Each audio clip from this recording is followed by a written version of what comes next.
wants to lead the prayer? Okay, Miss Ilka, please. Ma'am, let's bow our head and feel the presence of our Lord. Almighty Father, we praise and thank you for this day. Watch over us as we go about our work and studies. Help us in every way so that we become the children you want us to be. Amen. Is there any absent today? Okay, Nan, very good. Before we proceed, let me just ask you, what was the last topic in the previous lesson? Okay, that's correct. What are the components of personality? Okay, that's right. Before we proceed to our topic, let us have an activity. Okay, what we call charades. Guess the word. um, I'm going to read the instruction, okay, and you must listen. So here's the instruction. The class will be divided into two groups, which is this will be the group 1 and this will be the group 2. Each group will choose one male representative. The representative will be given one word to act out. He cannot speak, make sounds, or write anything, but he can use gestures and actions. The group member must guess the word within 30 seconds. If the group is too noisy, the members should not be too noisy while guessing. If the group fails to guess within 30 seconds, it will be the next group's turn. The first group to reach 3 points wins the game. So, I'm going to explain it in Tagalog para mas maintindihan po ninyo, okay? So, hahatiin daw po itong klase natin into two groups, which is, this one's the group 1 and this one's the group 2. Pipili daw po kayo ng one male representative na mag-act out dito sa unahan. Anong gagawin? Bubunot ng words dito sa amin, and then kailangan niyang i-act out yun. He can, bawal siyang magsalita or magsulat, but he can use gestures or actions. The group member should be quiet. Okay, quiet lang para hindi masyadong magulo yung game natin. And then, kailangan mahulaan ng group member within 30 seconds dahil kung hindi, lipat na sa next group. Okay, nagigets? So, are you ready? Okay. Let's begin. Okay, very good everyone. Magaling ang ginawa niyo. Okay, class, please read the following word that you will encounter in our lesson. So, the first word is the primitive. I'm going to read it first, okay? Primitive. Basic or early in development. Something simple and not modern. So, when we say daw po primitive, para siyang makaluma. Yung Tagalog, makaluma. Parang traditional. Ganon. Hindi siya modern. Makaluma siya. Okay? The next word is the instinctual. Coming from natural feelings or urge rather than thoughts or learning. So, when we say instinctual, ito naman yung parang, when alam nyo yung instinct, yung parang natural natin na nararamdaman. Instinctual. Okay? And then the last word is the conscience. The inner sense of right and wrong that guides a person's actions. So, in Tagalog, konsensya.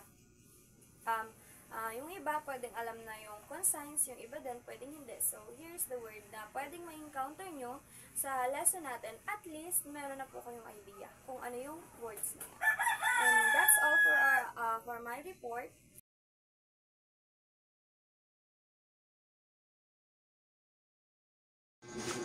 The objective for this lesson is define the three major structures of personality presented by Freud. Demonstrate through roleplay how id, ego, and superego influence human behavior. Letter C. Recognize situation where their id, ego, and superego influence their actions. Structure of personality. According to Birch in 1998, Freud said that personality has three main parts: id, ego, and superego. Each part has a unique role that works together to make a balanced and well-behaved person. Three types of personality. Can someone please read what is id? ID, the primitive instinctual part of personality. It follows the pleasure principle, wants instant satisfaction of needs and desires, present from birth. An example is a baby cries immediately when hungry because it wants to be fed now and not later. Alright class, let's start with the id. Think of the id as the baby part of your personality. It wants what it wants right now and it doesn't care about rules, logic, or consequences. It just seeks pleasures and avoids pain. For example, when a baby cries because it's hungry, that's the id at work, demanding satisfaction instantly. The id is powerful, but if it ruled us completely, we'd all act on impulse without thinking. Can someone please read what is ego? Next, we have the ego. The ego is the part of your personality that deals with the reality. The ego says, hold on, let's think this through. It tries to satisfy the id desires, but in a smart and realistic way. It knows that you can't always get what you want immediately. So when a child learns to wait for, for food because someone needs to cook it first, that's the ego in action.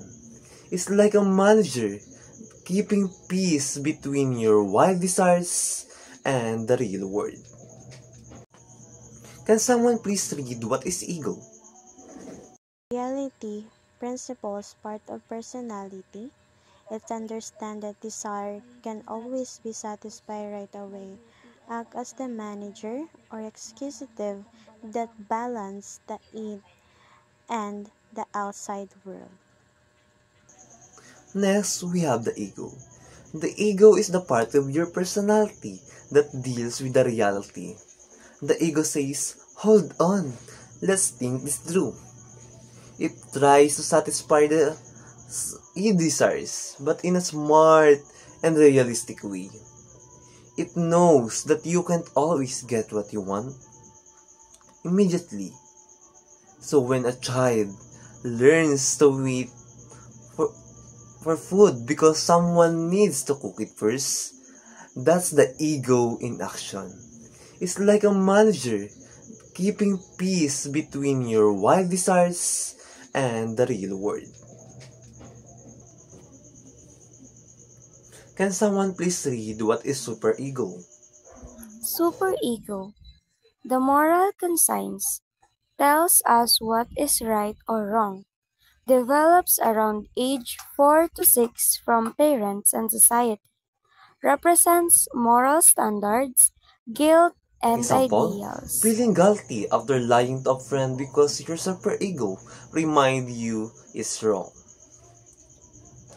Lastly, we have the superego, your inner moral guide. This develop as you grow and learn from parents, teachers, and the society about what is right and what is wrong. The superego is like your conscience. The little boy says, don't do that, it is not right. For instance, when you feel guilty after lying, that's your superego, reminding you of your values and it keeps your behavior in line with moral and social standards.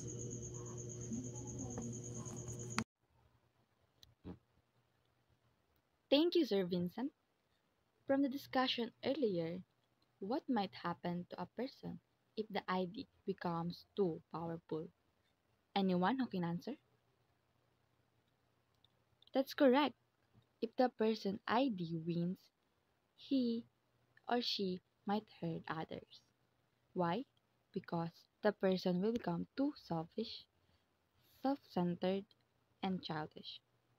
Another question: which of the three personality do you think is the strongest in you? Be honest, class. Very good. If you could strengthen one part to become a better person, which would it be? Ego. Why? Because ego balance the ID and superego. Let's have an activity. I will form you into three groups. Each group will be given a situation to act out in front of the class, showing the rules of ID, ego, and superego, and how they solve the situation. After performing, explain briefly which part is the ID, ego, and superego, and the solution your group presented. This will be the rubric in your presentation. Understanding the concept, 30%. Creativity and presentation, 20%. Teamwork, 25%. Clarity of explanation, 25%. Total, 100%. Are you ready, class? Okay, let me group you into three. Count 1, 2, 3. Now that you have your group, please go to your group and start planning your role play. I will give you 3 minutes to prepare.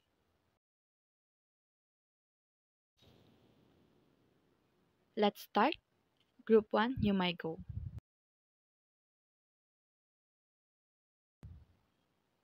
What an amazing performance from Group 1. Next group, please.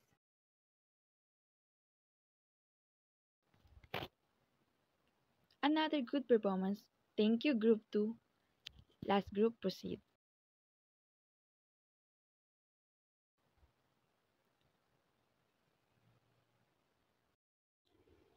Very good, Group 3. Thank you, class, for actively participation. In our activity, we can automatically say that ID always seeks pleasure and desire. The ego finds realistic way to satisfy the ID while respecting the reality. The superego upholds moral standards, but a healthy personality balance all three. That's all, class. I hope you understand our lesson today. And now, Mom Jane will measure your learning about our topic.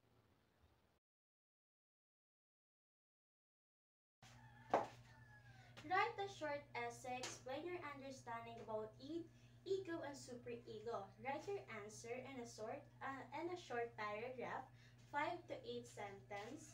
Be honest and use your own words. And examples: category points.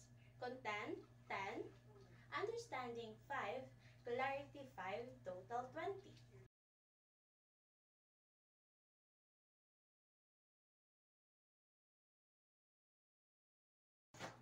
Assignment: do a short research about theories of personality based on body types.